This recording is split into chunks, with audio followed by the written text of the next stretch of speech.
लक्ष्मीकांत सचिव तसेच अतिरिक्त जिल्हा सरकारी वकील केंद्र सरकार माननीय ॲडव्होकेट श्रीराम प्रमोद ठोसर साहेब यांचे स्वागत करण्यासाठी मी रोहिणी न्यायालयाचे माननीय ॲडव्होकेट सावंत साहेब यांना मंचावर आमंत्रित करते.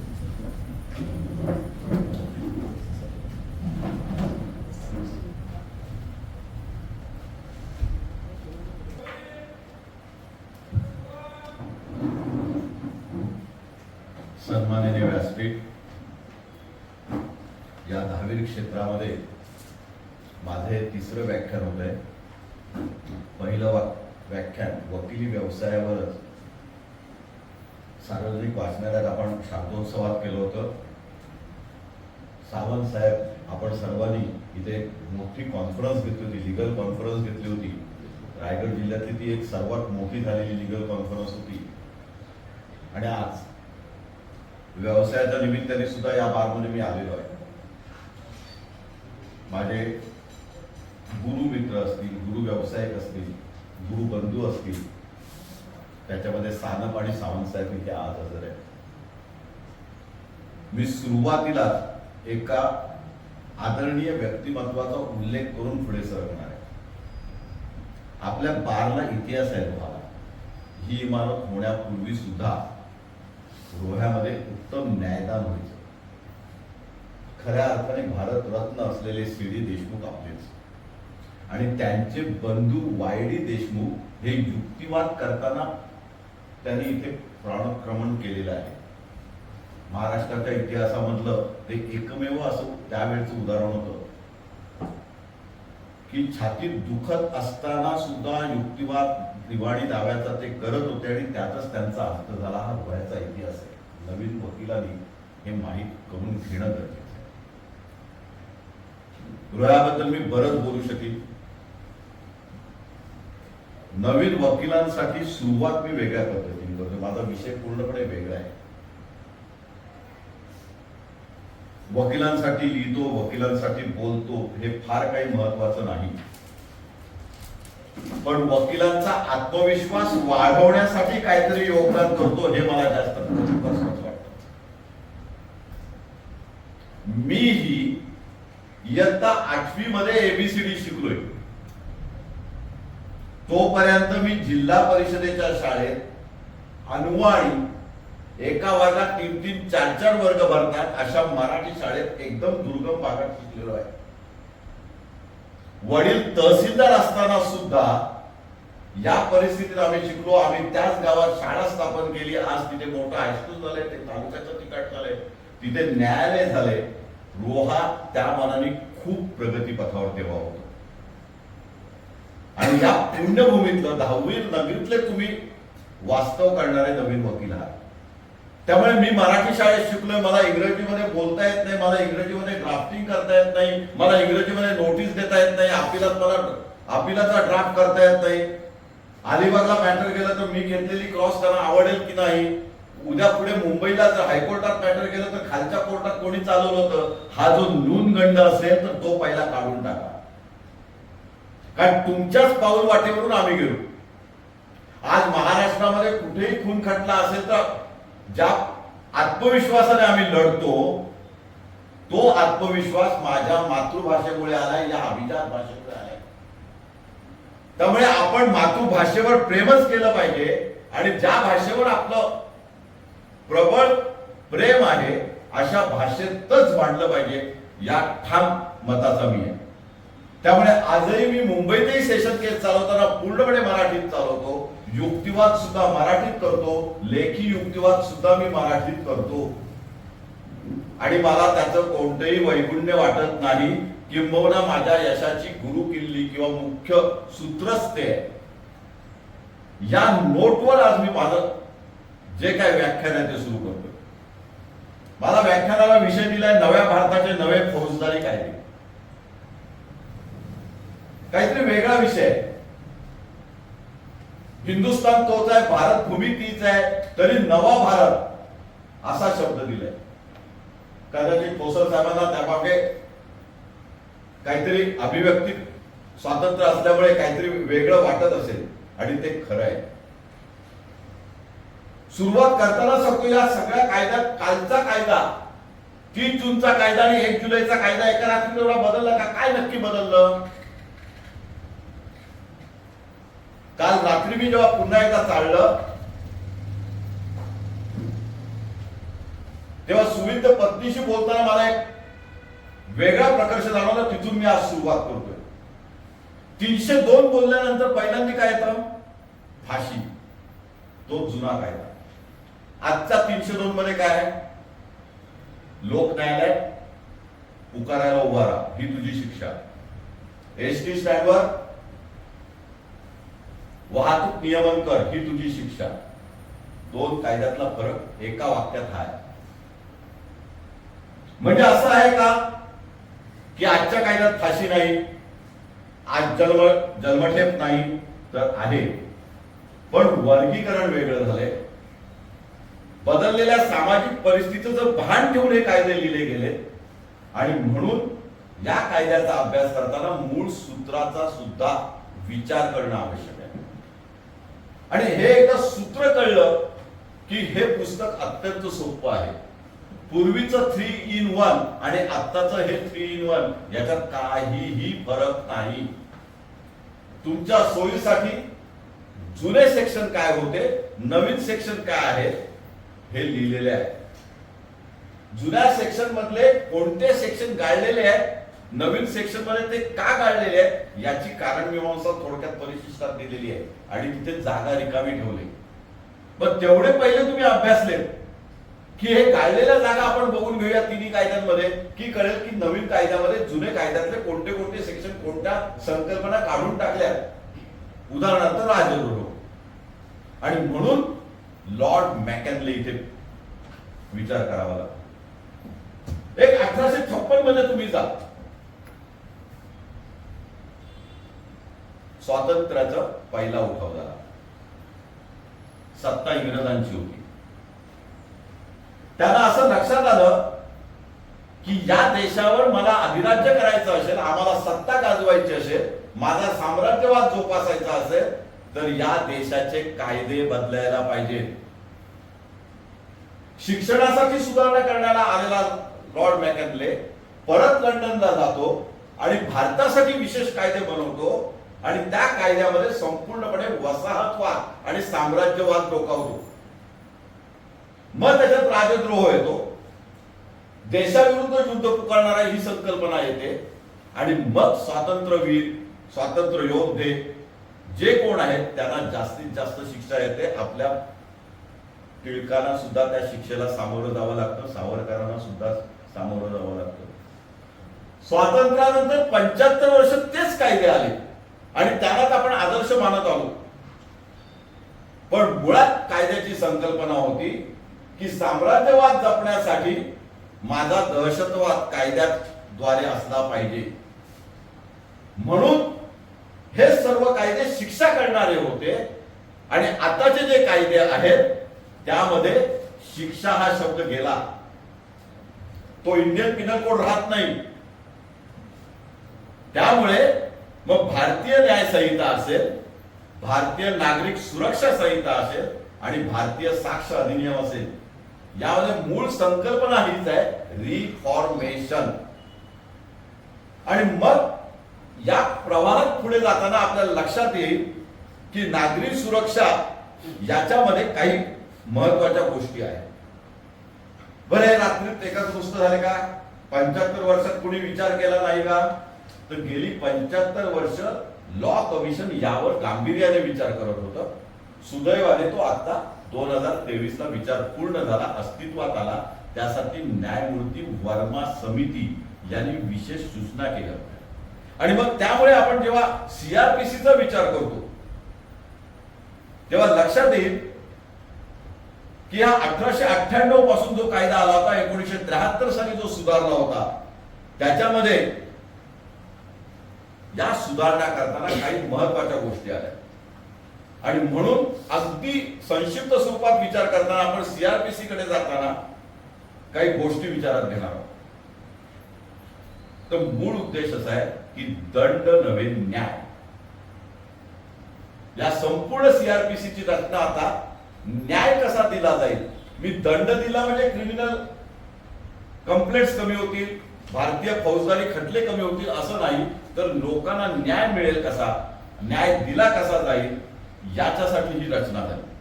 आणि म्हणून हा 0 FIR आणि 0 FIR हा सुद्धा वर्मा समितीच्या एका केसनामुळे आलेला आहे. त्यामुळे काही लोक जे राजकीय पद्धतीने या कायद्याकडे बघतात तसं नसून या प्रत्येक कायद्यातल्या ज्या प्रमुख आता मी तरतुदी सांगणार आहे की ज्याच्यावर चर्चा करणं आवश्यक आहे. बाकी कायदा तुमच्या हातात आहे, प्रत्येकाचा अभ्यास झालाय, आता 90 दिवस पूर्ण झाले, त्यामुळे दोषारोप पत्र सुद्धा आता नवीन कायद्याखाली आली, रिमांड्स आले, त्यामुळे तुम्हाला सेक्शन वाचायला मिळाले, चार्ट तुमच्या हातात आहे. त्यामुळे ते मॅथॉडिकल न बोलता मला नेमकं काय सांगायचंय तेवढ्या नेमक्या तरतुदी मी फक्त सांगून थांबणार आहे. आणि म्हणून 0 FIR वर आपण बोललो पाहिजे.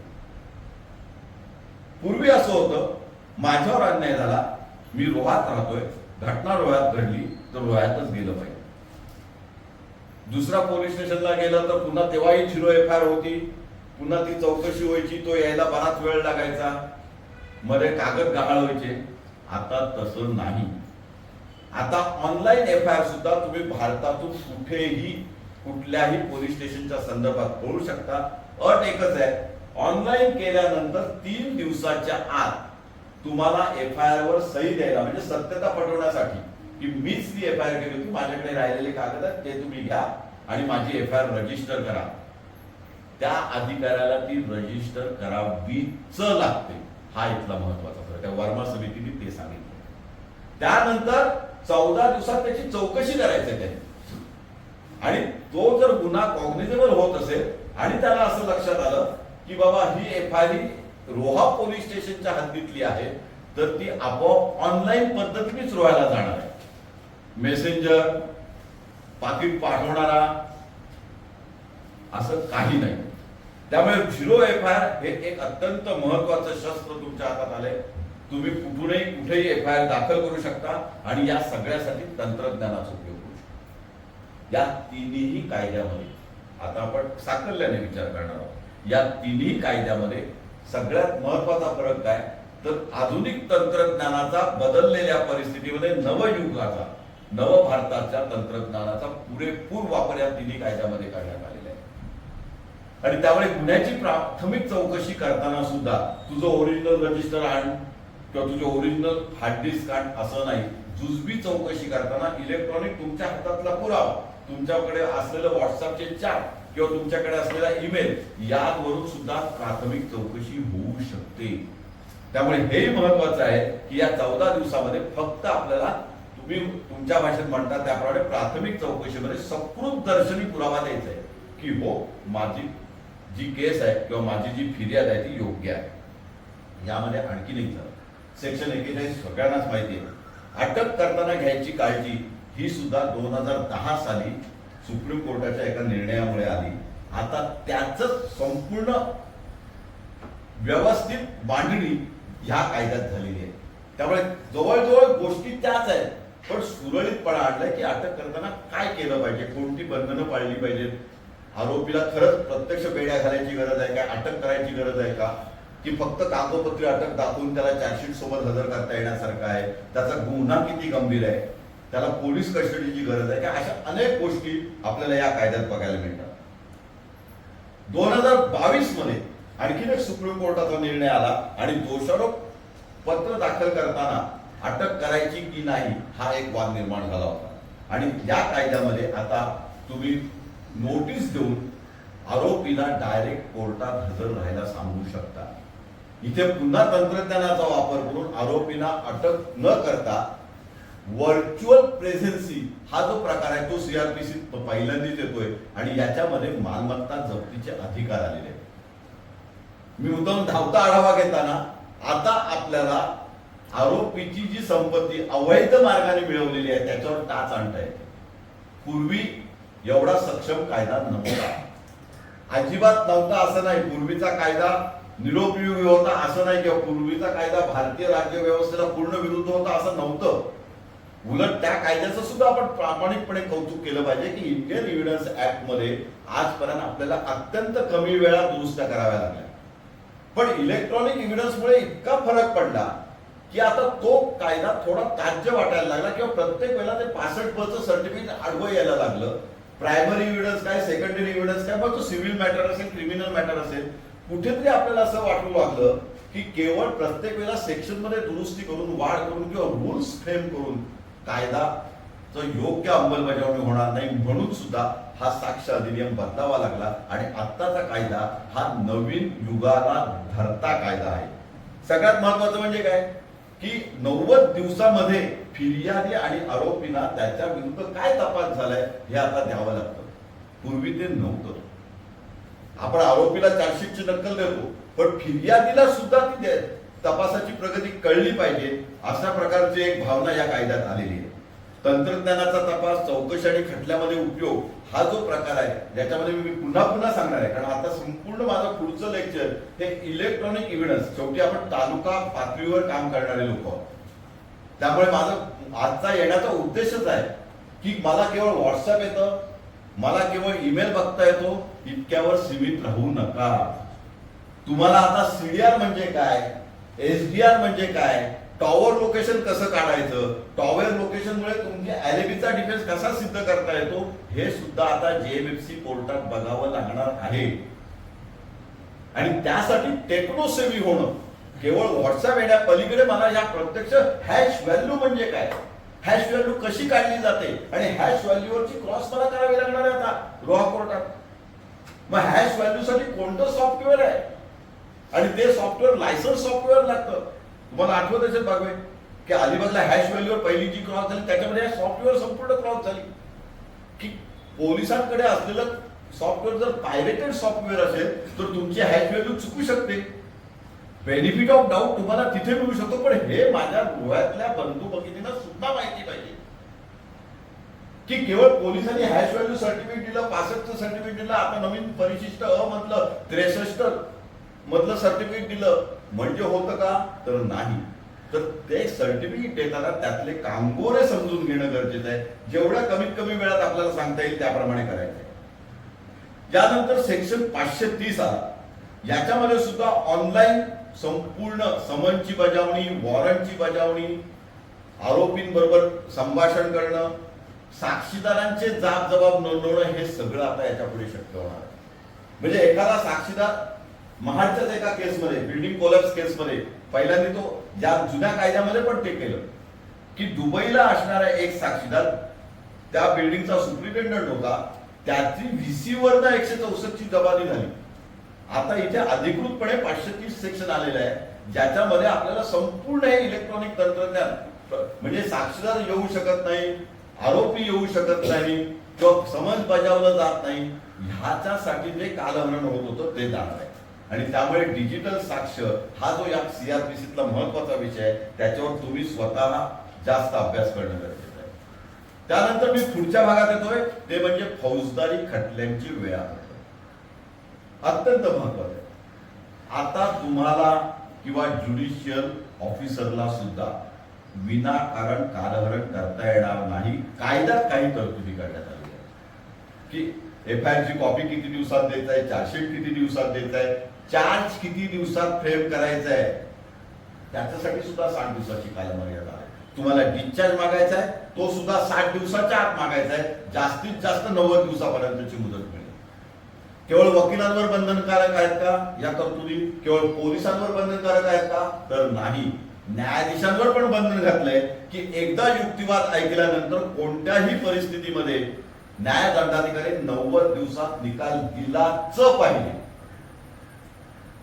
रोजनाम्यात केस लॉ येण्यावर, समोरच्या बाजूनी युक्तिवाद होण्यावर हे जे पळवाटा होत्या त्या जाऊ शकतात जर तुम्ही सज्ञानी असाल तर. तुम्हाला रोजनाम्याच्या नकला मोबाईलवर येत आहेत, तुम्ही त्या रजिस्टर करून जर अकलनीय डिले होत असेल न्यायदानात तर तो तुम्ही दाखवू शकता. ती तरतूद यामध्ये आहे आणि न्यायदानासाठी म्हणजे निकालासाठी जास्तीत जास्त असाधारण परिस्थितीमध्ये 180 दिवसाची मुदत दिली. त्यामुळे अनेक तालुका न्यायालयात, जिल्हा न्यायालयात आम्ही सगळीकडे अनुभव की सिव्हिल अपील ऐकलं, 4 महिने निकाल नाही, जज बदलून गेले, पुन्हा दुसऱ्या जजसाहेबांपुढे निकाल, पुन्हा आर्ग्युमेंट होतो, पुन्हा तोही निघून जातो. हे जे दुष्टचक्र आहे ते निदान आपल्या परीने या कायद्याचा वापर आणून करू शकतो. डिस्चार्ज साठी सुद्धा काही विशिष्ट तरतुदी करण्यात आल्या, त्या तुम्ही जरूर अभ्यासा. एकूण जास्तीत जास्त 45 दिवसासाठी तुम्हाला युक्तिवाद संपल्यानंतर, मी मगाशी जे 100 दिलंय ते 45 दिवस आहे, 180 दिवस नाहीये. 30 दिवसातच तो निकाल द्यायचा आहे आणि न्यायदंडाधिकाऱ्याने दखल जी घ्यायची आहे ती 90 दिवसामध्ये घ्यायची आहे. हे सगळे जे सीआरपीसीतले बदल झालेले आहेत ते पहिले अभ्यासून घ्या. मग सीआरपीसीचा अभ्यास करताना कौलनिक तक्ता अभ्यासा. हा तक्ता इथे आहे. मी प्रत्येक सेक्शन सीआरपीसीचं सांगणार नाही. शेवटी एक महत्वाचं वाक्य मी सांगणार आहे आणि त्याच्यामुळे तुम्हाला संपूर्णपणे जो मनात भाऊ आहे, आता हे कायदे बदलले, पोलिसांना आम्हाला लिहिताना नोटीस देताना सगळे कायद्यांचे सेक्शन बदलून सांगायला लागतील. तुम्हाला जर कन्सेप्ट क्लिअर असतील सेक्शनच्या, तर फक्त सेक्शनचा नंबर बदललाय, कन्सेप्ट जवळजवळ 99% त्याच आहे. फक्त काय झालंय, सुसूत्रीकरण, वर्गीकरण योग्य पद्धतीने झाले, ते आधुनिक पद्धतीने झाले. आपल्याला भारतीय न्याय व्यवस्थेला काय उपयोगी आहे त्या पद्धतीने झाले. त्यामुळे ते वर्गीकरण समजून घेतलं. थोडक्यात सीआरपीसीतले फक्त तुम्ही चॅप्टर वाचत गेलात, चॅप्टरच्या हेड्स वाचत गेलात. आयपीसी पूर्वीचा आणि आताचा जो कायदा आहे, तो कायदा यातले फक्त हेड्स वाचत गेलात तरी तुम्हाला हे वर्गीकरण समजेल. एकदा वर्गीकरण समजलं की फक्त तो संख्येचा खेळ राहतो. पूर्वीचा सेक्शन कोणता आणि आत्ताचा सेक्शन कोणता. त्यामुळे पहिल्या मूळ कन्सेप्ट जे सिनियर लॉयरकडे शिकून घ्यायचं असतं की या शेवटी कन्सेप्ट काय, 120B ची कन्सेप्ट काय होती, 149 ची कन्सेप्ट काय होती, 34 ची कन्सेप्ट काय होती, डिस्चार्ज मध्ये 39 सेक्शनची कन्सेप्ट काय होती, 227 ची कन्सेप्ट काय होती, ती एकदा समजली की फक्त बाटली बदलले, बाकी काय बदललेलं नाही. त्यामुळे फक्त सेक्शन्स नंबर बदलले, कन्सेप्ट तीच आहे, फक्त ती थोडी व्यापक केलेली आहे आणि आधुनिक काळाशी तिने संवाद साधलाय. मी दुसरा कायद्याकडे लगेचच येतोय कारण आपल्याला कमी वेळात जास्तीत जास्त सांगायचं आहे. भारतीय साक्ष अधिनियम, इंडियन एव्हिडन्स ऍक्ट 1872 अतिशय चांगला कायदा होता. एक भारतीय न्याय व्यवस्थेला त्यांनी सुसूत्रता आणली, इथपर्यंत आपण बोलू शकतो. पण पूर्वी काय न्याय व्यवस्था नव्हती, कौटिल्याचं अर्थशास्त्र नव्हतं किंवा धर्मशास्त्रात अगदी मनुस्मृतीपासून धर्मशास्त्रामध्ये आचरणशास्त्र आहे, दंड दिलेले आहेत, हे सगळे होते. शिवाजी महाराजांनी राज्य केलं नाही, चंद्रगुप्तानी केलं नाही, अशोकानी केलं नाही असं तर नाही. भारताची संस्कृती जगात न्याय व्यवस्थेसाठी प्रसिद्ध होती. मग तरी सुद्धा आपण इंग्रज काळातले हे जे कायदे होते ते आजपर्यंत ठेवले होते. हा जो 1872 पासूनचा कायदा होता त्याच्यामध्ये कालानुरूप बदल व्हायचे होते आणि म्हणून आपल्याला मुख्यतः हा विषय लक्षात घेताना, म्हणजे इंडियन एव्हिडन्स ऍक्ट बदललेला काय आहे, साक्ष अधिनियम काय आहे, तर त्याच्यामध्ये इलेक्ट्रॉनिक पुरावा हा विषय एकदा तुम्ही समजून घेतलात की संपूर्ण साक्ष अधिनियम एका वाक्यात समजू शकतो. आणि त्याच्यासाठी प्रत्येकाने पूर्णपणे व्याख्या पाठ केली पाहिजे, ती म्हणजे 2.1 ड बघितलात की तुम्हाला इंडियन एव्हिडन्स ऍक्ट आणि नवीन साक्ष अधिनियम यातला फरक कळेल. मी मुद्दामून ती व्याख्या वाचून दाखवते. 2 पद्धतीने व्याख्या वाचवते, एक भाषांतर केलेली व्याख्या आणि जशी आहे तशी, त्यावर तुम्हाला संपूर्ण हा कायदा कळणार आहे. त्याच्यामध्ये 2.1 ड मध्ये दस्तऐवज डॉक्युमेंटची व्याख्या सांगितलेली आहे आणि इथे तुम्हाला पहिला बदल कळतो. दस्तऐवज म्हणजे कोणताही मजकूर अभिव्यक्त किंवा वर्णन केलेला किंवा अक्षराद्वारे, आकृत्यांद्वारे, चिन्हाद्वारे किंवा इतर कोणत्याही माध्यमाद्वारे किंवा त्यांच्या संयोजनाद्वारे व्यक्त केलेला असा मजकूर जो रेकॉर्डिंग करण्याच्या उद्देशाने वापरला जाऊ शकतो. यामध्ये इलेक्ट्रॉनिक आणि डिजिटल रेकॉर्ड्स याचाही समावेश केला आहे. थोडक्यात पूर्वीचं डॉक्युमेंट आणि आत्ताचं डॉक्युमेंटरी एव्हिडन्स यातला जो फरक आहे तो या कायद्यातला फरक. हे एकदा समजून घेतलं की कलम 1 ड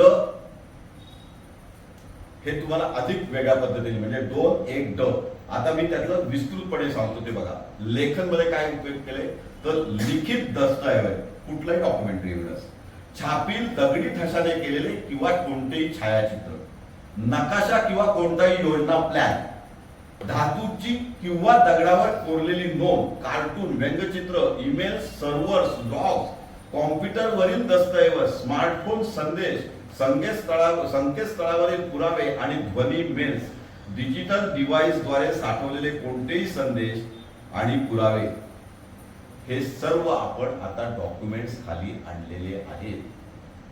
त्यामुळे इलेक्ट्रॉनिक एव्हिडन्सचा ज्याचा अभ्यास अपुरा असेल तो यापुढे दिवाणी आणि फौजदारी न्यायालयात यशस्वी वकील ठरू शकणार नाही. तुम्हाला स्वतःचा अभ्यास पाहिजे की प्रायमरी एव्हिडन्स काय आणि सेकंडरी एव्हिडन्स काय. कालपणात वेगळं होतं. 60, 61, 65 आणि 63 जेवढ्यावर आपण थांबायचो आणि आपण सहज हरकती घ्यायचो की हार्ड डिस्क नाही, हा सेकंडरी एव्हिडन्स आहे, 65चं सर्टिफिकेट ह्या माणसाने दिलं पण याला तो अधिकार नाही कारण तो डिव्हाइसचा कंट्रोल या माणसाकडे नव्हता. आणि मग सीडीआर पासून आपण सगळ्याला अडवायचो आणि कोर्ट ते मानायचं.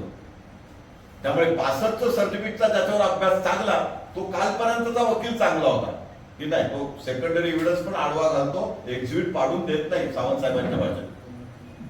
आज तसं नाही. आज आपल्याला त्याच्यात बायफर्केशन करायची वेळ आली आणि इथेच सर्वात मोठी अडचण या कायद्याची आहे. हा कायद्याचा अभ्यास केल्यानंतर अगदी पहिल्या चरणातला आपण अभ्यास करतोय. मला नक्की खात्री आहे की इंडियन एव्हिडन्स ऍक्ट मध्ये यापुढे अधिक रूल्स फ्रेम होतील.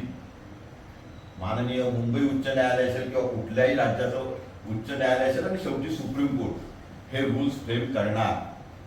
व्हॉइस रेकॉर्डिंगसाठी, व्हिडिओ रेकॉर्डिंगसाठी रूल्स फ्रेम केलेले आहेत. ते केस लॉ आहेत. ते केस लॉ असे बासनात बांधता येणार नाही. हातला जो सेक्शन पर्टिक्युलर 63 आहे याच्यामध्ये प्रायमरी एव्हिडन्स, याच्यामध्ये सेकंडरी एव्हिडन्स आता ऍड झाला, इलेक्ट्रॉनिक एव्हिडन्स. त्यामुळे मग इलेक्ट्रॉनिक एव्हिडन्सला सेकंडरी एव्हिडन्स कोणता? जर इलेक्ट्रॉनिक एव्हिडन्स तुम्ही प्रायमरी एव्हिडन्स मध्ये आणलात तर सेकंडरी एव्हिडन्स कोणता? आणि सेकंडरी एव्हिडन्स मध्ये जो पूर्वी 65चं सर्टिफिकेट होतं तसं सर्टिफिकेट इथे दिलेलं आहे दुसरं.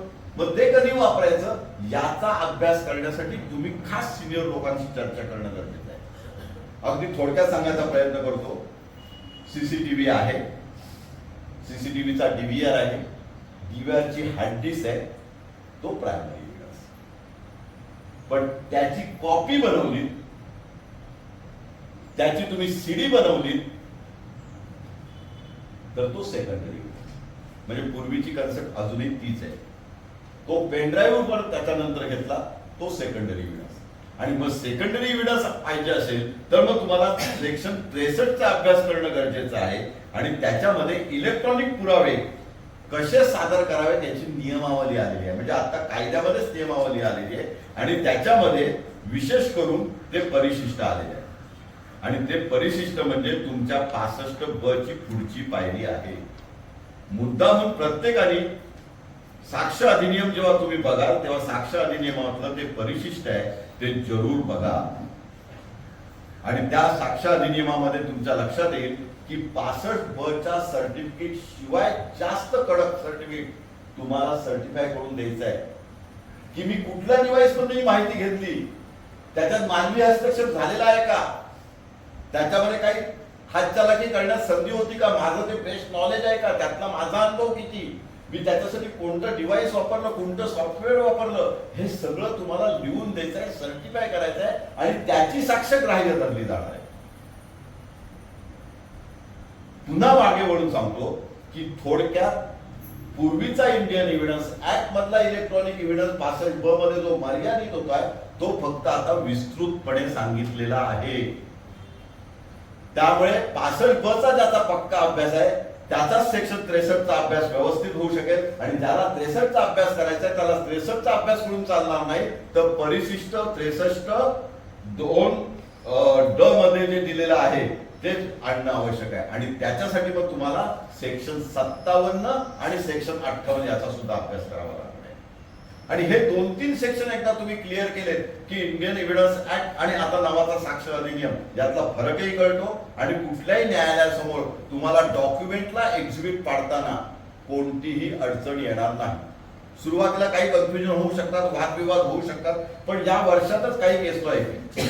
पण मला खात्री आहे की या कायद्यामध्ये जे दिलेलं आहे ते जास्त परिपक्व आहे. त्यामुळे सेक्शन 57 मध्ये प्रायमरी एव्हिडन्स मध्ये जे त्यांनी म्हटलेलं आहे, इलेक्ट्रॉनिक आणि डिजिटल अभिलेख, व्हिडिओ रेकॉर्डिंग आणि विविध साठवणुकीच्या जागेत साठवलेला जात आपण जे हार्ड डिस्क वर म्हणतो किंवा सर्व्हर म्हणतो सीडीआरच्या बाबतीत, हे सगळे तुम्हाला ओरिजिनल पुरावे म्हणून राहतात. आणि ते जेव्हा कोर्टासमोर येऊ शकत नाही तेव्हा दुय्यम पुरावे म्हणजे पेन ड्राईव्हवरचा पुरावा, सर्टिफाय केलेला डिजिटल डिस्क, हे सगळे सुद्धा ग्राह्य होऊ शकतात. आणि ते पुन्हा सेक्शन 58 मध्ये त्याने अंतर्भूत केलेले आहे. आणि सेक्शन 58 मध्ये 2 गोष्टी अंतर्भूत केलेल्या आहेत. याच्यामध्ये जेव्हा ओरिजिनल पुरावा कोर्टासमोर येणंच शक्य नाही, म्हणजे इलेक्ट्रॉनिक एव्हिडन्स सुद्धा किंवा कोणत्याही परिस्थितीतला दस्तऐवज अभिलेखावरचा, तेव्हा तोंडी कबुली जबाब आणि लेखी कबुली जबाब याला दुय्यम पुरावा म्हणून स्थान दिलेलं आहे.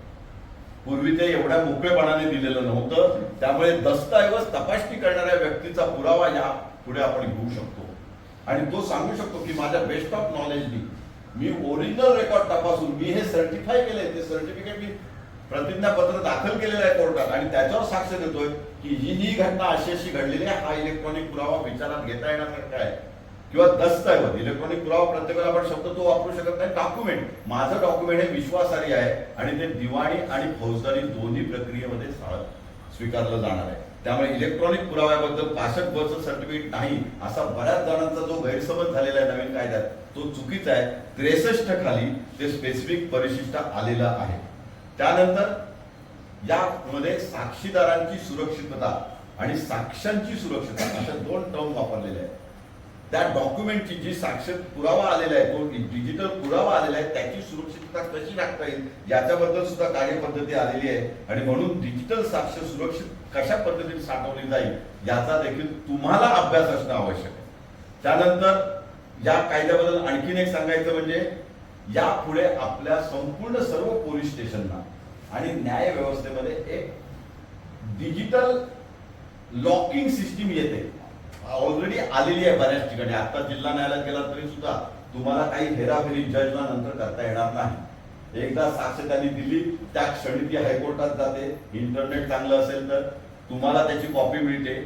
म्हणजे साक्ष बदलू नये. डिजिटल पुराव्याकडे एवढं तर नक्की आहे, कोणत्याही डिजिटल पुराव्यामध्ये हेराफेरी करता येते. फोटोग्राफ मध्ये फोटोशॉप सारखं करून तुम्हाला चेहरे जागा बदलू शकतात. इथे पडलेली बंदुकीची गोळी नष्ट करता येते. तसं होऊ नये म्हणून त्यासाठी विशिष्ट तंत्रज्ञानाचा, ब्लॉकचेन तंत्रज्ञानाचा वापर करण्यासाठी सुविधा दिलेली आहे. आणि ब्लॉकचेन तंत्रज्ञान हे आता भारतात ऑलरेडी आलेलं आहे. हे सांगताना एक महत्वाचं आहे की हे सगळ्या कायद्यांमध्ये अमेंडमेंट करताना किंवा कायद्यांचं पुनर्जीवन करताना, पुनर्स्थापना करताना, नवीन रचना करताना आंतरराष्ट्रीय कायद्यांशी सांगड घातलेली आहे. विशेषतः ऑस्ट्रेलिया, सिंगापूर, युनायटेड स्टेट आणि युनायटेड किंगडम यातले जे कायदे आहेत, म्हणजे पूर्वी आपण ज्याला कॉमन लॉ म्हणायचो, त्यातल्या आजच्या त्यांच्याकडे जी प्रगती झाली ती आपण आणलेली आहे. त्यामुळे आताचे कायदे विशेषतः तिन्ही, पुन्हा एकदा सांगतो, आयपीसी, सीआरपीसी आणि इंडियन एव्हिडन्स, याची एक रचना अशी आली की आपली आंतरराष्ट्रीय पातळी लॉ ची सेम आल्यामुळे याच्या पुढे आपण आंतरराष्ट्रीय स्तरावर सुद्धा प्रोसिडिंग करू शकतो. त्यामुळे अमेरिकेत बसलेला साक्षीदार सुद्धा इथल्या दिवाणी दाव्यात साक्ष देऊ शकतो. आणि त्या पद्धतीने संपूर्ण रचना झालेली आहे आणि त्याच्याप्रमाणे तंत्रज्ञानात बदल करण्यात आलेला आहे. म्हणून मी जे तंत्रज्ञान मगाशी सांगितलं, ब्लॉकचेन तंत्रज्ञान, हे आंतरराष्ट्रीय दर्जाचं तंत्रज्ञान आणलेलं आहे. यानंतर पुढचा कायदा येतो तो आयपीसी, भारतीय न्याय संहिता. एक 1860 पासूनचा हा कायदा होता. मी मगाशी सांगितलं 1857चा उठाव झाल्यानंतर लॉर्ड मॅकॅनलेनी शिक्षा देण्यासाठी, दहशत निर्माण करण्यासाठी हा कायदा केला होता. त्यामुळे काही कलम कालानुरूप ताज्य झाली होती, ती आपण काढलेली आहे. पण याचा मुख्य उद्देश हा कलमांचे पुनर्गठन ज्या पद्धतीने केले ते जर तुम्ही अभ्यासलं, पुनर्वर्गीकरण जे केलेलं आहे आणि विशिष्ट अपराधांवर भर दिलेली आहे आणि कालबाह्य तरतुदी आपण वगळलेले आहे. आणि म्हणून या कायद्यातले 2 सेक्शन तुम्हाला सांगतोय, ते जर शक्य असेल तर डोक्यात ठेवा. पहिला म्हणजे 2.8, ज्याच्यामध्ये पुन्हा डॉक्युमेंटची व्याख्या केलेली आहे. म्हणजे इकडची डॉक्युमेंटची व्याख्या आपल्या पलीकडच्या कायद्याला मारक होऊ नये म्हणून इंडियन एव्हिडन्स ऍक्ट मध्ये डॉक्युमेंटची व्याख्या या कायद्याला सुद्धा सुरळीत होण्यासाठी आयपीसी मध्ये, म्हणजे आपल्या नवीन न्याय संहितेमध्ये सुद्धा 2.8 मध्ये डॉक्युमेंटची व्याख्या तशीच करून संपूर्ण इलेक्ट्रॉनिक एव्हिडन्स हा दायऱ्यामध्ये आणलेला आहे, म्हणजे परिकक्षेमध्ये आणलेला आहे. आणि सर्वात महत्वाचा मला सेक्शन आवडला तो 4F हा सेक्शन प्रत्येक ज्युनियरनी लक्षात ठेवणं गरजेचं आहे. मगाशी उल्लेख केला गेला प्रोबेशन ऑफेंडर्स ऍक्ट सेक्शन 4चा आपण वापर अनेक वेळा करतो. त्याही पेक्षा इफेक्टिव्ह सेक्शन हा 4F मध्ये अधिकृतपणे आलेला आहे आणि त्याच्याबद्दल विशेष बोलणं गरजेचं आहे. त्याच्याबद्दल सगळ्यात महत्वाचं म्हणजे आपण समाजातील एखाद्या बांधवानी जर किरकोळ गुन्हा केलेला असेल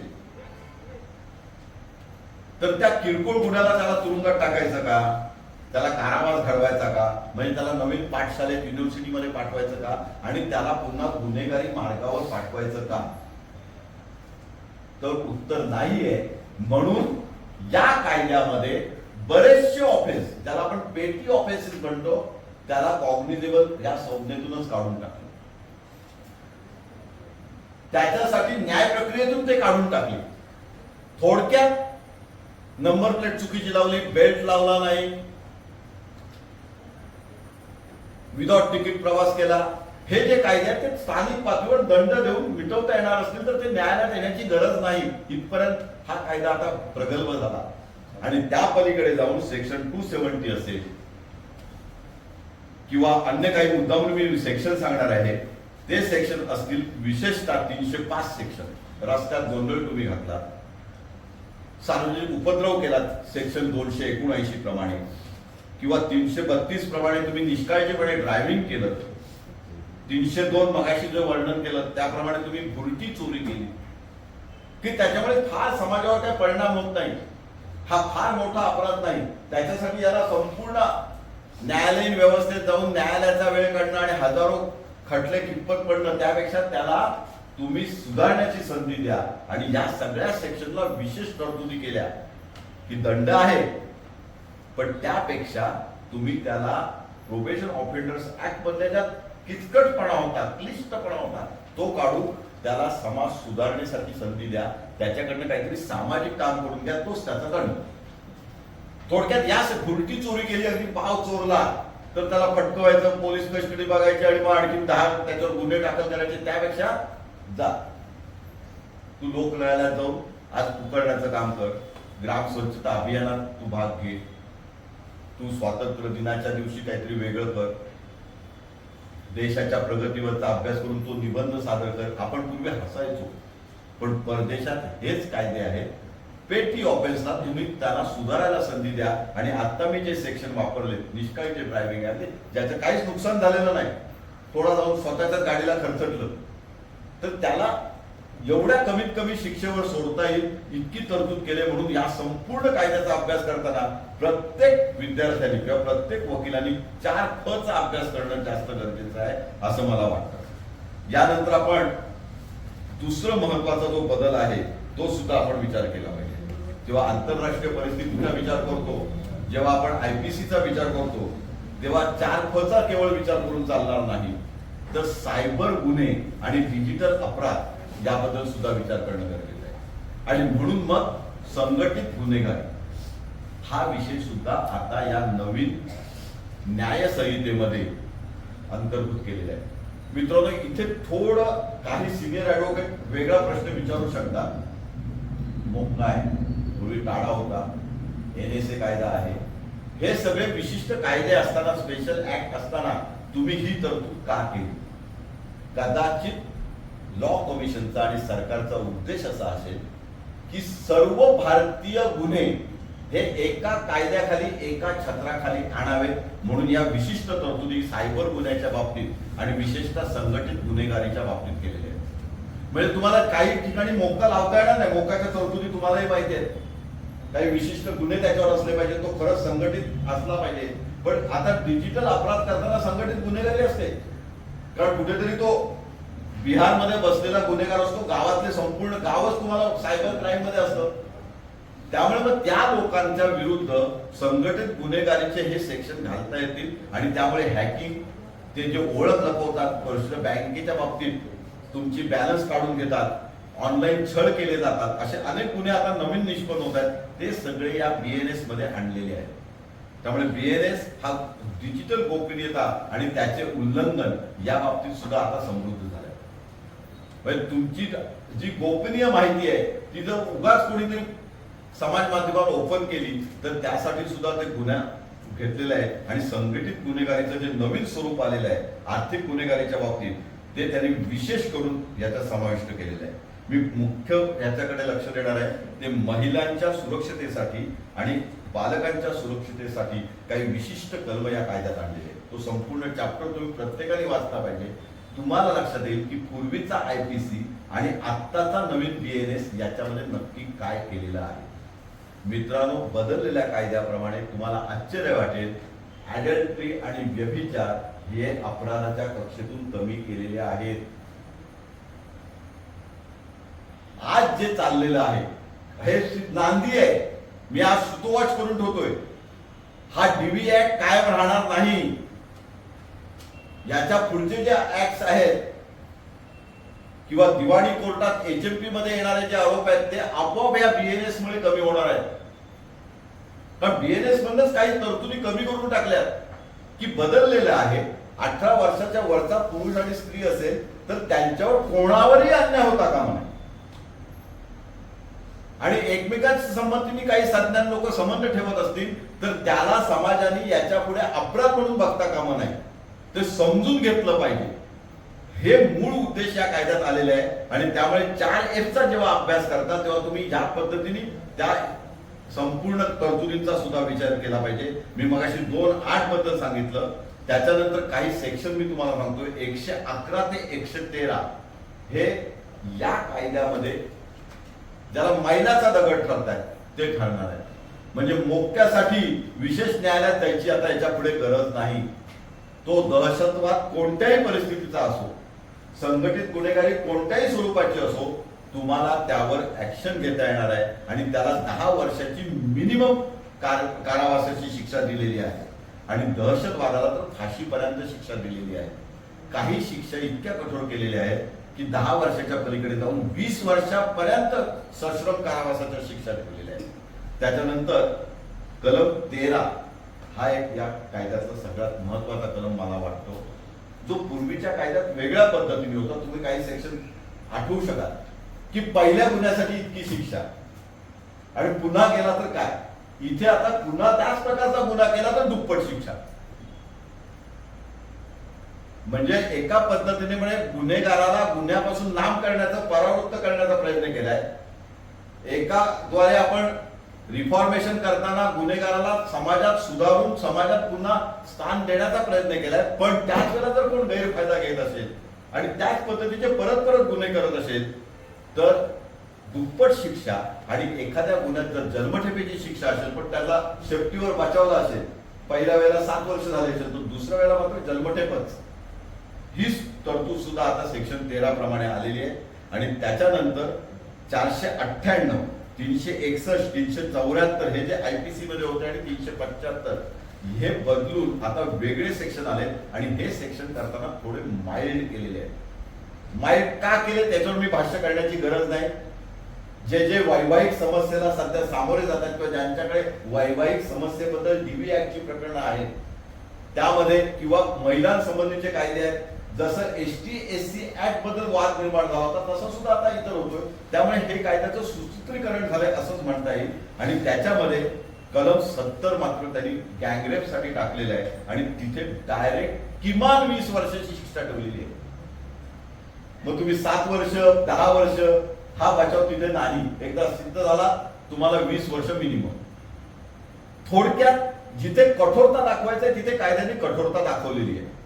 आणि म्हणून सेक्शन 63 ते 99 याचा तपशीलवार जर तुम्ही विचार केला तर ते सगळे सेक्शन हे महिला आणि बालक यांच्या विरुद्धचे अन्याय याच्यावर. आणि तुमच्या लक्षात येईल की इथे मात्र शिक्षा देताना कायदा करणाऱ्यांनी, शासनाने, प्रशासनाने आता आपल्या कायद्याने कठोर भूमिका घेतलेली आहे. त्याचं उदाहरण एवढंच आहे की या प्रकारचे जे हिनियस क्राईम होत आहेत, समाजाविरुद्धचे क्राईम होत आहेत, त्याला कंट्रोल व्हावा म्हणून हे सेक्शन 63 ते 99 बघा. आणि त्याच्यानंतर तुम्हाला एक लक्षात येईल की सेक्शन 96 ते 99 हे जे सेक्शन आहे त्याचा जर विचार केला तर बालकांची तस्करी, लहान मुलांच्या बाबतीत जे गुन्हे होत आहेत त्याबाबत आजन्म कारावास याची तरतूद केलेली आहे. आता पुन्हा तोच येईल विषय की पास्को आणि मग आत्ताचा नवीन कायदा याच्यात फरक काय, तर हा मूळ कायदा राहणार आहे आणि ते विशेष कायदे राहणार आहेत. पोलिसांना चॉईस राहणार आहे परिस्थितीप्रमाणे की या कायद्या अंतर्गत त्याला आणायचं तर इथेही शिक्षा आहे, शिवाय विशेष कायदा लावायचा असेल विशिष्ट परिस्थितीवर ती त्या कायद्याखाली सुद्धा तरतुदी आहेतच. पण असं दिसतंय की हळूहळू विशेष कायदे कमी करून मूळ कायद्यातच सगळ्या तरतुदी आणणं हा एक या कायद्याचा उद्देश असू शकतो. सेक्शन 125 ते 136 हे जे कायदे आहेत हे सगळे जीवन किंवा सार्वजनिक सुरक्षा याला जर धोका निर्माण होत असेल तर पूर्वी अगदी नगण्य शिक्षा होती, म्हणजे 6 महिन्या वगैरे अशी शिक्षा होती. आता ती 5 वर्षापर्यंत घेतली. म्हणजे तुम्ही मोर्चे काढायचे आणि एसटी वर दगडफेक करायची, पंक्चर करायचं, एसटी जाळून टाकायची, पोलिसांच्या गाड्या फोडायच्या, हे आता तेवढंसं सोपं राहिलेलं नाही. आणि याचा बेस सुद्धा मुंबई उच्च न्यायालयाच्या एका निर्णयावर आहे आणि तो निर्णय सर्वोच्च न्यायालयाने कायम केलेला आहे की तुम्हाला आंदोलन करायचं म्हणजे अनिबंध अधिकार दिले नाहीत की सार्वजनिक मालमत्तेचं नुकसान करा किंवा सार्वजनिक व्यवस्थेला बाधा आणा किंवा सामाजिक व्यवस्था बिघडवा. असं जर असेल तर तुम्हाला 125 ते 136 खाली पोलिसांना आणता येईल. त्यामुळे हे सगळे कायदे विचारात घेताना तुम्हाला लक्षात येईल की एटीएस कायदा असेल किंवा NSA कायदा असेल, ED कायदा असेल, हे जे आर्थिक गुन्ह्याबाबतचे कायदे होते याच्या काही तरतुदी सुद्धा इथे आणलेल्या आहेत. आणि म्हणून कलम 198 ते 205 सार्वजनिक सेवकांच्या गुन्ह्यामध्ये याच्यावर भाष्य करण्यात आलं.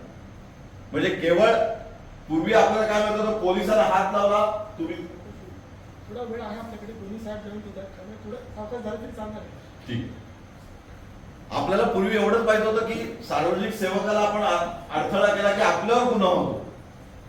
पण सार्वजनिक सेवकांनी, पब्लिक ऑफिसरनी जर काय गुन्हे केले, त्याला असलेल्या अधिकाराचा दुरुपयोग केला, त्याला असलेल्या माहितीचा दुरुपयोग केला, त्याच्याकडे असलेली राजमुद्रा आहे त्याचा दुरुपयोग करून काही बनावट कागदपत्र तयार केले, खोटे ऑर्डर तयार केल्या, तर त्यांना सुद्धा शिक्षेची तरतूद वेगळ्या पद्धतीने इथे दिले. हे या कायद्याचं वैशिष्ट्य मला वेगळ्या पद्धतीने जाणवतं. आणि म्हणून त्याच्यामध्ये सेक्शन 198, 205 नसून तर 201 हा सेक्शन घालण्यात आलेला आहे. आणि त्याच्यामध्ये चुकीचं दस्तऐवज करणाऱ्या अशा सरकारी अधिकाऱ्याला सुद्धा शिक्षेची तरतूद केली. 202 मध्ये बेकायदेशीर व्यापार आपल्या पदाचा दुरुपयोग करून करत असेल. आता याच्याबद्दल जास्त भाष्य करण्यात अर्थ नाही, कारण सगळीकडे आता दिसतं की सरकारी पदाचा वापर करून सरकारचं नुकसान जिथे होईल किंवा सामाजिक नुकसान जो करतोय त्याला सुद्धा या कायद्यामध्ये आणलेलं आहे. 204 मध्ये सार्वजनिक सेवक असल्याचं जर भासवलं त्यांनी, म्हणजे तोतयगिरी केली, म्हणजे पूर्वीचे 406 पासूनचे 420 पर्यंतचे सेक्शन आठवा, तर इथे पुन्हा 204 या सेक्शन मध्ये सार्वजनिक सेवक असल्याचं भासवणं, मी सन्माननीय न्यायमूर्तींना अभिवादन करतोय, स्वागत करतोय.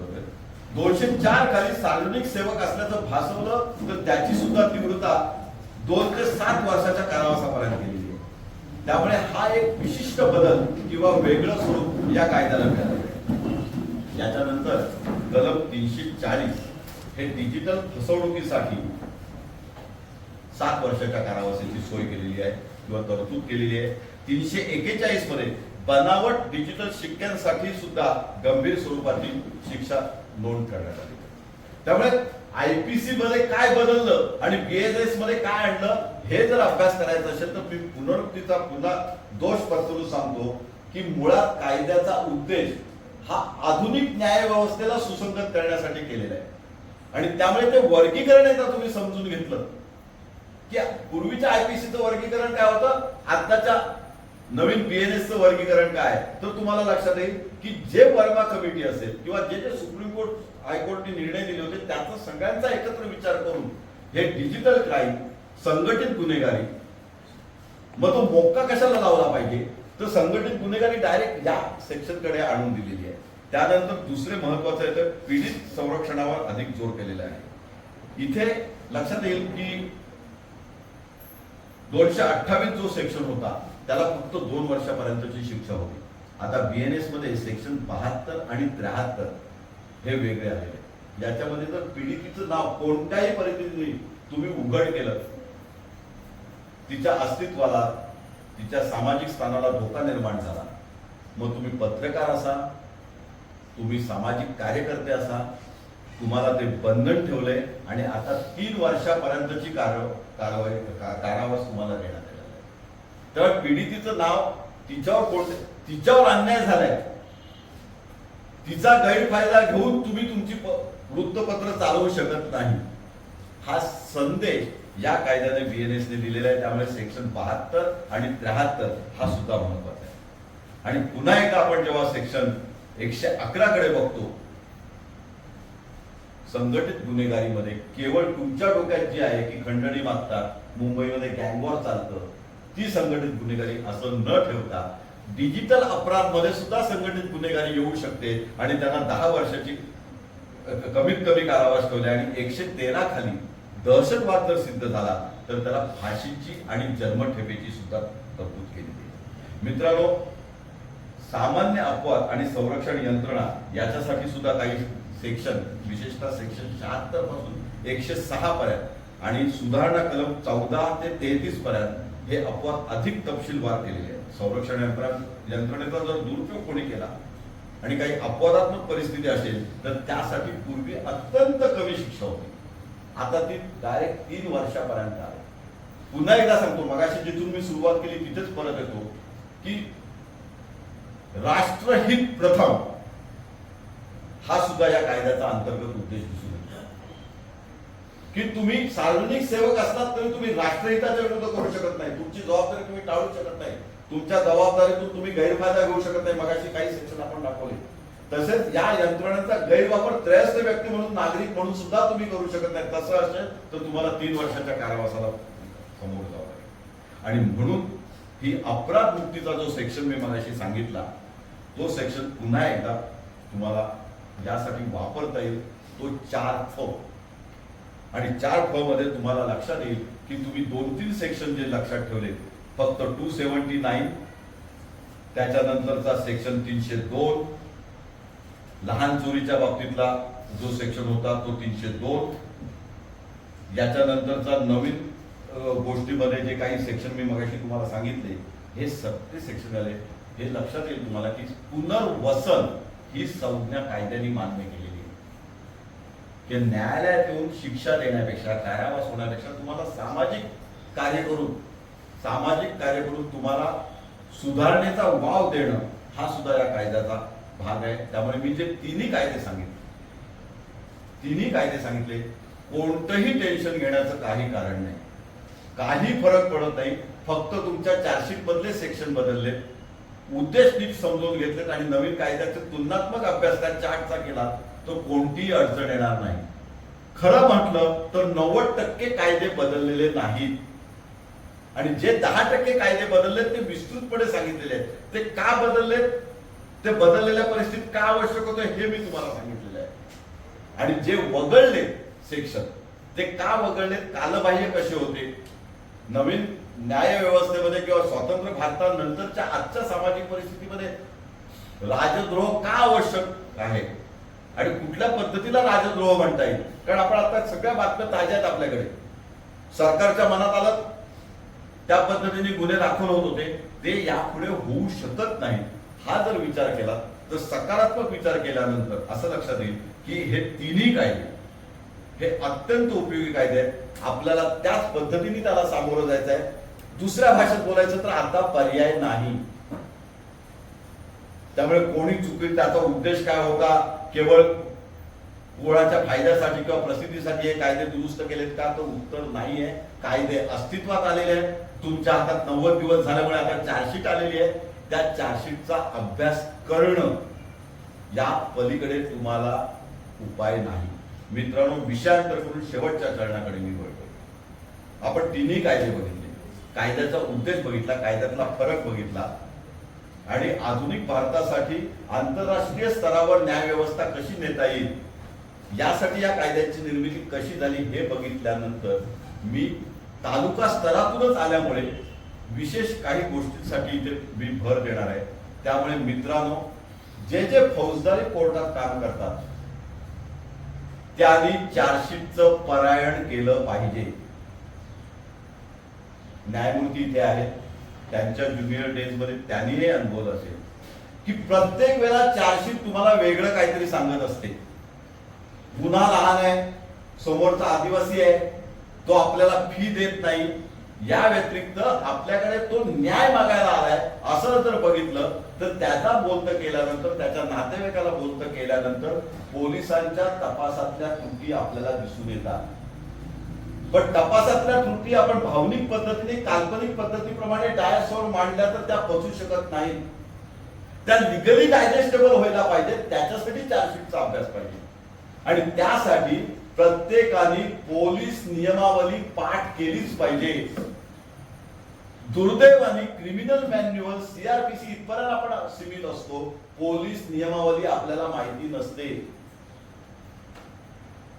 पंचनामे कसे करायचे, घर झडतीचा पंचनामा कसा करायचा, नोटा कशा जप्त करायच्या, सीएला प्रकरण पाठवताना रक्ताचे डाग डॉक्टरांनी सीए कडे पाठवायचे की पोलिसांनी पाठवायचे, ते घेताना पंचनामा करायचा का की नाही, त्या बॉटल सील करताना काय करायचं, सीएचं पत्र देताना ओसीवर काय काय लिहून घ्यायचं, सीएचा रिपोर्ट कसा वाचायचा, सीएच्या रिपोर्टमध्ये इनकॉन्क्लुसिव्ह आलं तरी आपल्या विरुद्धचा तो पुरावा आहे याबद्दल काय विचार करायचा, आरोपीच्या हाताला जखम असेल तर त्याचं एक्सप्रेशन आपल्याला द्यायचं आहे, याबद्दल आपण काय विचार करायचा. हे जर तुम्ही डे 1 ला ठरवलं आणि चार्जशीट 2-4 वेळा वाचली तर तुमच्या लक्षात येईल की पुराव्याच्या दिवशी तुम्हाला चार्जशीट वेगळं काहीतरी सांगत असते.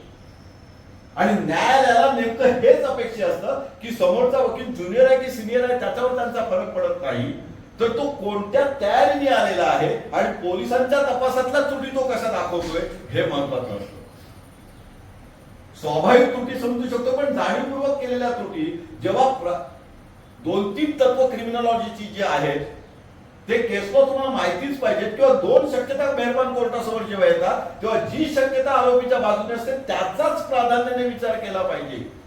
बेनिफिट ऑफ डाऊट, सर्कमस्टन्शियल एव्हिडन्स असेल तर सगळ्या लिंक्स जुळल्या पाहिजे. एकही लिंक्स तुटली नाही तर त्याच्यासाठी तुम्हाला सारडा केसला पूर्णपणे पाठ पाहिजे, सारडा नंतर आलेले पुढचे केसला पाहिजे, त्याच्यामध्ये आलेला हनुमंतचा केसला पाहिजे तुम्हाला, आणि नंतरचा बोबडेचा केसला सुद्धा तुम्हाला माहिती पाहिजे. बरं, हे आता कठीण आहे का, तर तुमच्या मोबाईलमध्ये हे सर्व आहे. मगाशी सांगितलं त्याप्रमाणे एआयचा वापर आता न्यायाधीश वर्ग सुद्धा करतोय.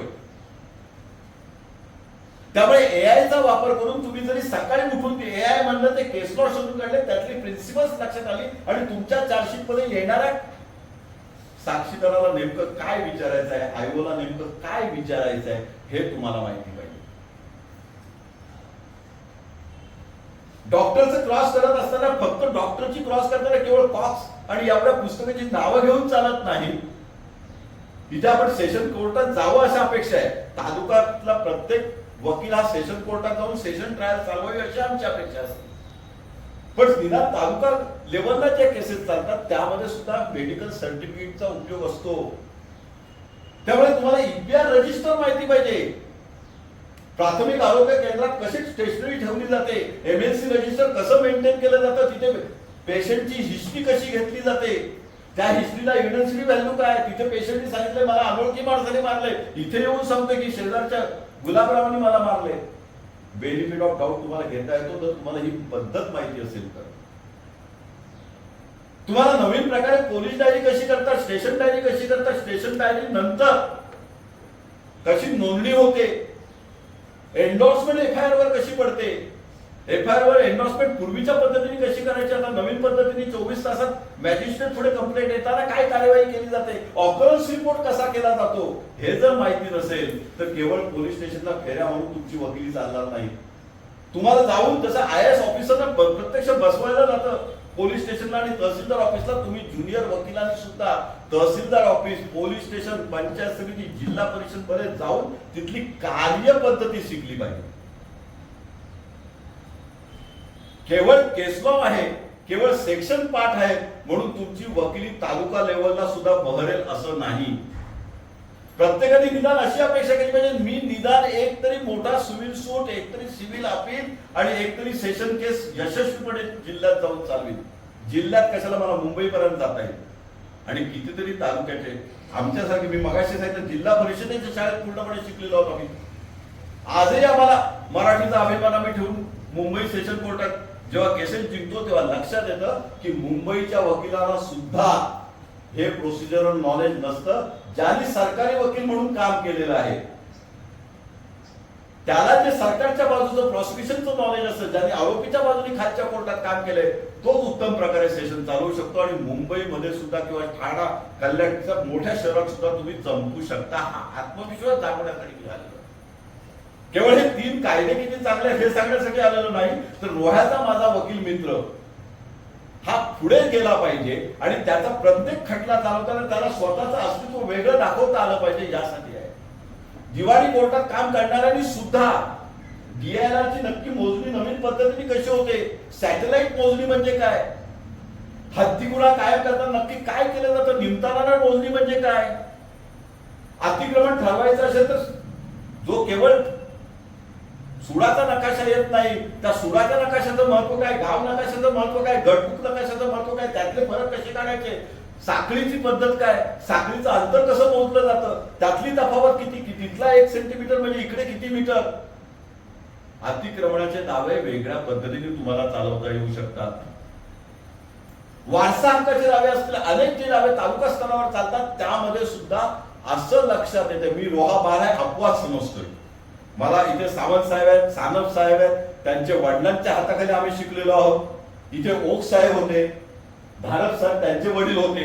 यांनी जे कष्ट त्या काळात घेतलेले आहेत, हाताने दावे लिहायचे, हाताने कैफियती लिहायचे, कार्बन पेपर टाकून विरुद्ध लोकांना पोहोचवायचे आणि त्या 1 टाकी लिहिलेल्या दाव्यात एकही चूक निघायची नाही, अमेंडमेंट करायची वेळ यायची नाही. आणि आता आपल्याला दावा दिल्यानंतर समोर 6-7 आला की लगेच आपण अमेंडमेंटचा नंतर पुढचा अर्ज आपला तयार आणि शुल्लक चुका होतात. आपल्याला नक्की लक्षात येत नाही गटबुक आणि सर्वे नंबर म्हणजे काय, एकत्रीकरणाची योजना नक्की कशी आली, एकत्रीकरणामध्ये जबाब कसे घेतले जातात आपल्याला माहिती नसतं. आपल्याला माहिती नसतं 149 सेक्शन काय आहे महसूल कायद्यामध्ये. 149 मध्ये वर्दी नोटीस देताना काय काय काळजी घ्यायला पाहिजे, सर्व संबंधितांना नोटिसा नाही लागल्या तर ती वर्दी नोटीस कशी बंधनकारक करत पाहिजे आणि त्या वर्दी नोटीस फेरफार कसा चॅलेंज केला पाहिजे. रेव्हेन्यू ज्युडिशल ऍक्ट सेक्शन 4 काय आहे, तुम्ही डायरेक्ट दिवाणी कोर्टात येऊ शकता का, जे काम तहसीलदार करू शकतो, जे काम प्रांत करू शकतो, जे काम कलेक्टर करू शकतो ते न्यायाधिकरण न वापरता तुम्ही दिवाणी दावे देता आणि फेरफार रद्द करून मागतात, तेव्हा कोर्टापुढे अडचण येते आणि नंतर तुम्हाला नामुष्कीचे दावे मागे घ्यावे लागतात. दुसऱ्या एका विषयावर मी बोलणार आहे आणि ते खास आपण रोहेकरांसाठी बोलणार आहे, कारण पुन्हा एकदा सांगतो रोह्याचा इतिहास वेगळा आहे. न्यायाधीश आहे तिथे वायडीचा हा तालुका आहे. वायडी देशमुख सारखा एक अत्यंत परिपक्व वकील या बारने बघितलेला आहे. युक्तिवाद करताना त्याला मरण आलेलं आहे. CD देशमुखांचे ते भाऊ, त्यांनी ज्या पद्धतीने कार्यवाही केलेली आहे ती कार्यवाही इथल्या रेकॉर्डला आहे. इथल्या एका न्यायाधीशांनी त्याचं संपूर्ण वर्गीकरण केलेलं आहे जिल्हा न्यायालयात. हे जे जुने खटले आहेत, जुने दावे आहेत, ते कृपया वाचा. कमीत कमी शब्दात दावे कसे लिहिता येतील हे बघा आणि त्याच वेळेला टेक्नोसवी येऊन मी मगाशी जे सगळं सांगितलं, सायबर क्राईम कसा घडतो हे तुम्हाला माहिती असलं पाहिजे आणि त्याच्यासाठी खास करून जर शक्य असेल तर पोलीस स्टेशनला जो सायबर क्राईम बाबतचा सेक्शन आहे त्यांच्याकडे काही नोट्स आलेले आहेत की हे क्राईम्स कसे ओळखायचे, सायबर क्राईम्स कसे घडले जातात. तुम्ही स्वतः सुद्धा उद्या बळी होऊ शकता आणि एखाद्याची उत्तम उलट तपासणी घेण्यासाठी सुद्धा याचं महत्व अत्यंत माहीत असतं. त्यामुळे केवळ पुस्तकी नॉलेज ठेवून आपण दिवाणी दावे चालवू शकतो हा काळ बदललेला आहे. तुम्हाला केवळ सेक्शन माहिती आहे, CPCतल्या तरतुदी माहिती आहेत, आपण दरखास्तीला तारखांवर तारखा घेऊन लांबवू शकतो, जप्ती थांबवू शकतो, वाटप थांबवू शकतो. याच्यात समाधान न मानता प्रकरण तडजोडीला कशी जातील, मानवामधले संबंध कसे सुधारतील, ही भूमिका जर घेतली. मी लोक न्यायालयाचा प्रचार करायला इथे आलेलो नाही, परंतु त्यातली जी चांगली बाजू आहे ती सांगायला आलेलो आहे. मी DGP असताना कोर्ले नावाचं गाव होतं ज्याच्यात शेकडो भानगडी असायच्या. पोर्तुगीज लोकांचं ते गाव साळाव किनाऱ्यावर तुम्हाला माहिती आहे, इथून काही किलोमीटरवर आहे. सगळ्यांनी एकत्र आलं, पोलीस यंत्रणा आली, तहसीलदार यंत्रणा आली, आम्ही सगळे आलो, सगळे वकील एकत्र आले आणि 2 ते 3 रात्रीमध्ये संपूर्ण गाव तंटामुक्त झाले. मला रोह्यातलं एखादं गाव, मग शेणवई असेल किंवा कोणतेही असेल, पूर्णपणे तंटामुक्त की ज्या गावात दिवाळी वाद पण शिल्लक ठेवला नाही आम्ही या आठवड्यात, आणि ज्या गावात कोणताही फौजदारी वाद सुद्धा शिल्लक ठेवला नाही, सर्व मिटवले. कुठल्याही राजकारणी माणसाला आता वाद नकोय. पूर्वीचे दिवस संपलेत, आपण तो काळ बघितलाय. त्यामुळे आता सामान्य माणसाला भानगडीनं क्रिमिनल केसेसचं प्रमाण कमी होत आहे, पण त्याचबरोबर फसवणुकीचे आणि बाकीचे गुन्हे वाढत आहेत. हे गुन्हे सुद्धा नष्ट झाले. अतिक्रमणाचे जे फुटकळ वाद आहेत, काही शक्य नसतं त्याच्यामध्ये, ते तुम्हाला मिटवता येते. आणि आणखीन एक जबाबदारी मी जाता जाता टाकून जातो. मित्रांनो, कृपया सिनियर वकिलांनी विशेषतः आणि ज्युनियर वकील ज्यांना दिवाणी कोर्टात किंवा सामाजिक कामात यश आहे, त्यांनी संपूर्ण रोहा तालुक्यातल्या TILR चे नकाशे तपासा. हे मी खात्रीने बोलतोय, अनुभवाने बोलतोय. रोहा तालुक्यातले सर्व नकाशे चुकलेत. रायगड जिल्ह्यातले नकाशे चुकलेत. विशेषतः गटपूर स्कीम होताना 1970 सालचे नकाशे चुकले. तुमचे अतिक्रमणाच्या दाव्यातल्या हत्ती कुमार सरकत आहेत, ते त्याच्यामुळे करत आहेत. सिनियर लॉयर सांगू शकतील. जर गडबुकाचा नकाशा बघितला, मूळ स्कीमचा सुडाचा नकाशा बघितला आणि 1938 सालचा इंग्रज काळातला नकाशा बघितला, तो फरक आलाय. हे चुका DILR कार्यातल्या आहेत. त्याच्यासाठी आपल्या पक्षकारांना एकमेकांची डोकी फोडण्याची गरज नाही. कृपया तुमचे जे काय राजकीय वजन असेल, सामाजिक वजन असेल, त्या आधारे या नकाशांचा अभ्यास करून हे नकाशांचं सुस्तुतीकरण निदान रोहा तालुक्यापुरतं आणि पाली तालुक्यापुरतं तुम्ही केलं तर बरेचसे अतिक्रमणाचे दावे तडजोडीत निघतील. 1 आणि 2 फूट जागेला सुद्धा आता महत्व आलंय. म्हणून हे सुसूत्रीकरण करणं हे वकिलाचं सामाजिक कर्तव्य आहे. हे मी अवांतर बोलतोय, मला नक्की माहिती आहे, पण मला कदाचित पुन्हा रोहा पार समोर बोलायला संधी मिळणार नाही. त्यामुळे हे मी बोलतोय. मित्रांनो, आज मला इथे बोलवलं. 38 वर्षाच्या काळातलं बरंच काही बोलायचं मला आहे. मला पुन्हा जर बोलायची संधी दिली तर क्रिमिनल ट्रायल आणि सिव्हिल मध्ये विशेषतः उलट तपास कसा घ्यावा या विषयावरचा एक मस्त सुंदर लेक्चर आपण एकत्र सुसंवाद म्हणून करू, किंवा जर शक्य असेल तर माझ्या YouTube चॅनलवर या. आपण रोहा बारसाठी YouTube चॅनलवरून या विशिष्ट विषयावर, दिवाणी कोर्टातले विशिष्ट दाव्यांमधले, नंतर वैवाहिक समस्यांमधले आणि फौजदारी खटल्यांमधले उलट तपास, याच्यावर एक वेगळा परिसंवाद या अधिवक्ता परिषदेमार्फतच श्रीराम ठोसर यांच्या मदतीने आपण करूया. प्रत्यक्षात मी इथे येण्याची गरज नाही, तुम्ही तिकडे येण्याची गरज नाही. आपण YouTube वरून संवाद साधूया. प्रत्येकाने सक्षम होऊया. एक धर्म म्हणून हा आपण व्यवसाय स्वीकारलाय. याच्याशी कृपया प्रतारणा करायची नाही, एवढी आपण निश्चिती करूया. या प्रोफेशन मध्येच कायम आपल्याला राहायचं आहे. तो समृद्ध केवळ आपल्या व्यावसायिक प्रगतीसाठी नाही तर सामाजिक सुधारणेसाठी करायचा आहे. यामध्ये आपण न्यायालयाचा आदर राखणं सुद्धा तेवढंच महत्वाचं आहे. आणि त्याचबरोबर आपण अद्ययावत राहणं कायद्याच्या बाबतीत ते सुद्धा महत्वाचं आहे. आणि सगळ्यात महत्वाचं, कदाचित तुम्ही कायद्यात क्लिअर नसाल, परंतु सिनियरचा मान ठेवा, त्यांच्याकडनं शंका निरसन करून घ्या. आणि सर्वात महत्वाचं म्हणजे तुमचा आत्मविश्वास धरून देऊ नका. आत्मविश्वासच तुम्हाला यशस्वी बनवेल. आज मी इथेच थांबतो. जय हिंद, जय महाराष्ट्र.